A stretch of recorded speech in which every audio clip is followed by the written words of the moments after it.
Ooh, I'm tired, and I know you're tired too. Tired of not knowing how you're going to keep your lawn care business up and running. Tired of seeing these guys out here making all this money, yet still lawn care operators like me and you struggle. Well, look, over the last 5 years, I've learned a few things. It's my duty to pass that information on to you. So let's see if we can check out this information to get our lawn care business in the right space and place going into 2025. Let's go. Look, there's no special spin on this first one. This first one is something that I know we've all heard before, but are we really following through? Are we really doing what we're supposed to do when we network?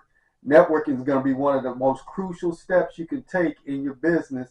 And I know we're lawn care guys, we may not want to network. We kind of, want to keep to ourselves, do our own thing. But this is part of the process of building your business. And I know you hear guys talk about network. Well, I've been doing that. That's what you're saying. I hear you.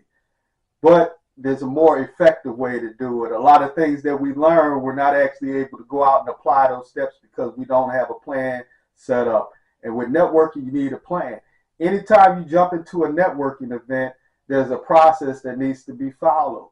You should have a goal for yourself to meet your 3 new people that are going to improve your business every time you go. One of the keys is making sure you have business cards, making sure you have information that you can take home with you to follow up with these people.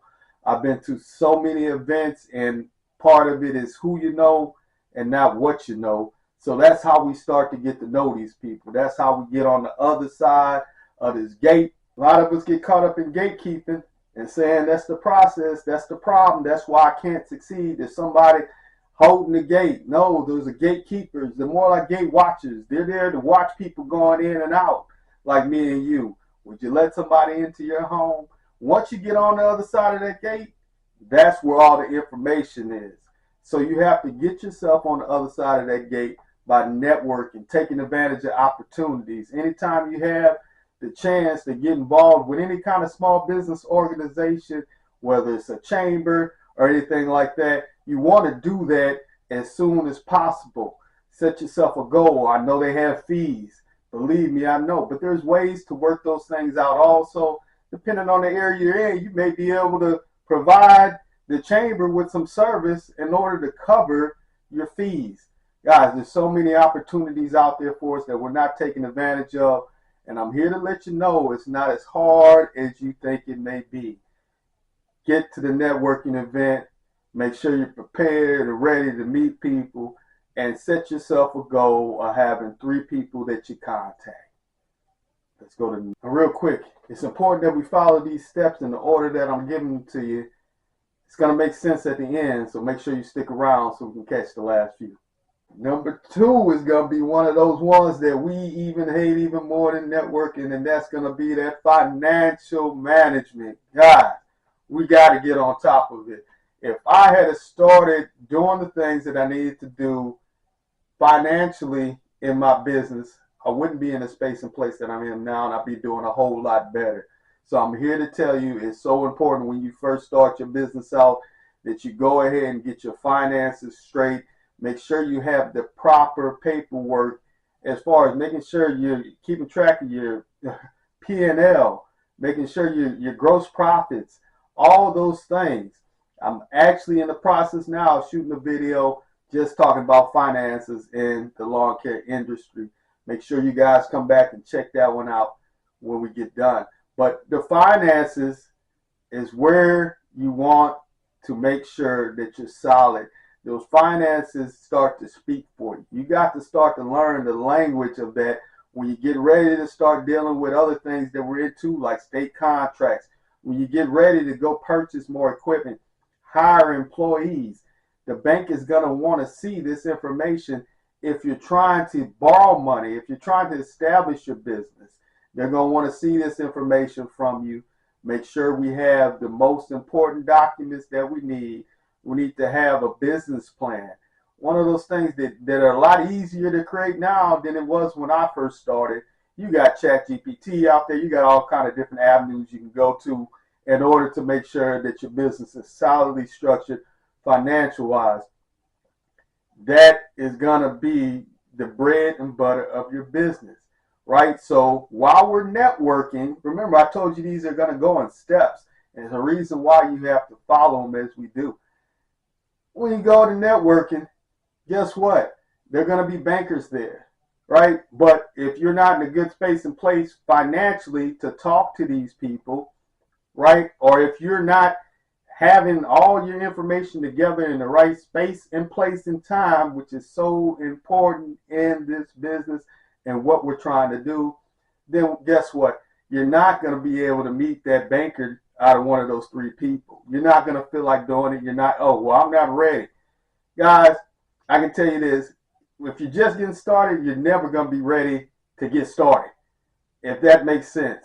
You're never going to get ready to get started and do the things that you need to do. That's why I say you prepare yourself early, get your networking skills up, get your financial awareness up of what you need in your business, and follow the steps. We should have a list of our customers that we're dealing with on a daily basis.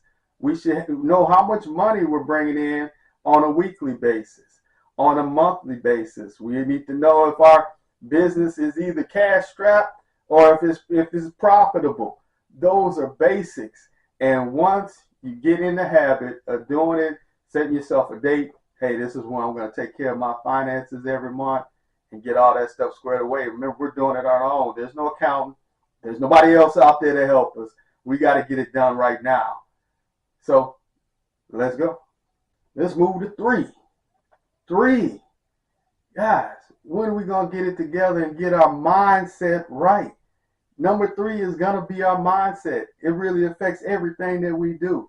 I can sit here and say this stuff is hard, but again, if we're not out there putting one foot in front of the other, we're never going to make it happen. It's only hard because what? We're not doing it. We're not doing it. So guess what that means? You need to go out and do that. You got to have a mindset that when your equipment breaks down, hey, that's just part of the process. When you get injured out there and you hurt yourself, that's all part of the process. And you need to be in a good space and place mentally in order to make sure you're able to move forward and get past it. All of us are going to go through that time. It happened to me 3 times just this year that I was going to quit, right? But again, it's the mindset. You know, it's going to be 50-50 every day. Sometimes it may be 25%. Hey, I'm almost out of here.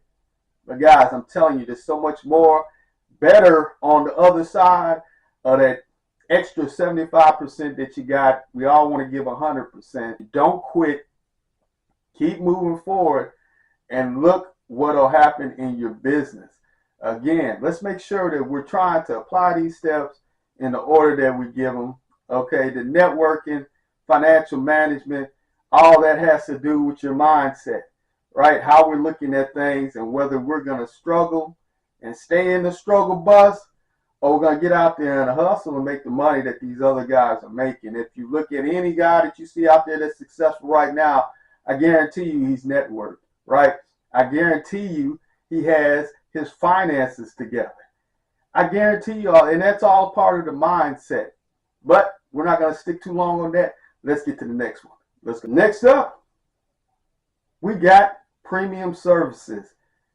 Everywhere you go, any successful business is going to offer you premium services. I know we want to be the hookup queens and kings of lawn care.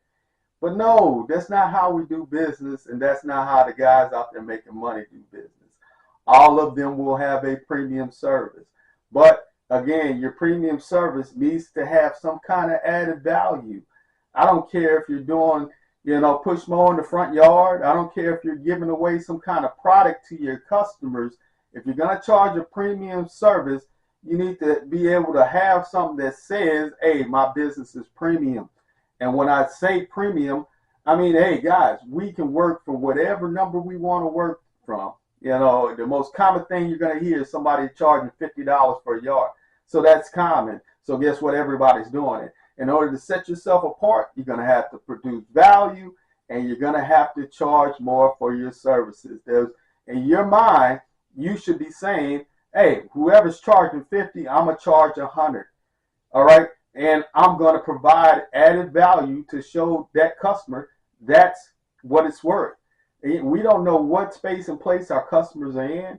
Once we get to know them, right, we'll be able to establish whether or not, hey, this is where, the ends meet and we want to do business together. We, match up because the customer respects your time. They're willing to pay the extra money so they can go enjoy their kids' baseball, football games, holidays, do all those things. They're buying back their time, and you have to think in your mind, what is that time worth to this customer? That's how you're able to raise your prices and set that mentality. And if we look at just the math that we just did, if you decide you want to work harder, that's the way to do it, by charging $50 for a yard when you could be charging $100 and working with just one customer versus having to service two to get to that same amount of money. It's a mentality. It's a mentality. We got to have premium services. Guys, there's so many ways to establish that. We need to have bundles in our business. What kind of bundles do we have? Are we out there doing leaf cleaning? Are we out there doing, grass cutting, edging, doing all the butcher for a standard price and just telling everybody, oh yeah, that'd be $50? No, you're putting in more work. You're adding value to the service. So charge more for your services, guys. Let's go. Now, we've talked about 4 specific factors that'll help you improve your lawn care game moving into 2025. But if we take a look at everything, it's all about the process. Again, let's look back.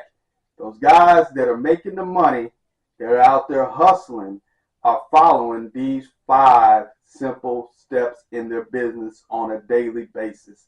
They're making sure they're networking, their finances in order. They're also out there with a good mindset and a focused mindset that I'm not going to quit. They're offering premium services to their customers and less time. So we want to work smarter, not harder, and this is how we do it. All of that revolves around the systems and the processes that they've already developed. All this stuff flows just so easy to them because they've established a process in their business.